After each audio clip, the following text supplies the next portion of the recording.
Hola, hoy os hablaré de un artículo científico que habla sobre el bruxismo. El bruxismo es un hábito de apretar o rechinar los dientes en adultos. Puede ocurrir de dos maneras. Mientras estás despierto, que sueles apretar los dientes sin darte cuenta, o mientras duermes, que sueles rechinar los dientes. El estudio se realizó en el año 2013 en los Países Bajos.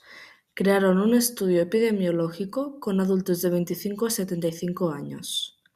Para el análisis final incluyeron 1.209 participantes con dentición. Se evaluó el bruxismo mediante entrevistas realizadas por dentistas y el nivel socioeconómico se determinó según el nivel educativo. Los participantes se agruparon por edad, género y nivel socioeconómico. Los resultados se corrigieron para ver las diferencias de los no participantes. La tasa de respuesta del estudio fue del 17,5%. La mayoría de los participantes fueron mujeres y casi la mitad presentó un nivel socioeconómico bajo.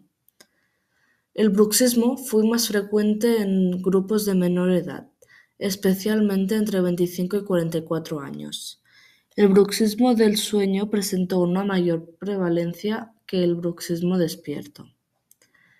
El bruxismo fue más frecuente en mujeres que en hombres, especialmente el bruxismo en vigilia, donde la diferencia fue estadísticamente significativa.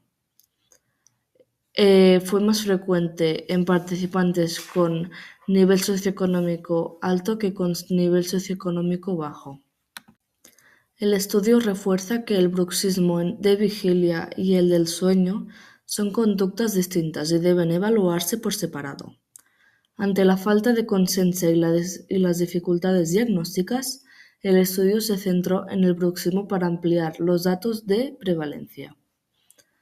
La ausencia de preguntas estandarizadas dificulta la comparación entre estudios. El bruxismo del sueño disminuye con la edad, pero hay más mujeres que tienen bruxismo que en hombres. Fue más frecuente en personas con mayor nivel socioeconómico.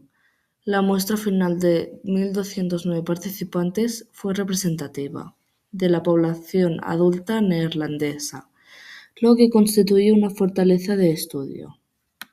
El estudio analizó la prevalencia del bruxismo en vigilia y del sueño en adultos neerlandeses, observando que el bruxismo del sueño es frecuente, mientras que el bruxismo en vigilia es menos común, y considerando factores como edad, género y nivel socioeconómico.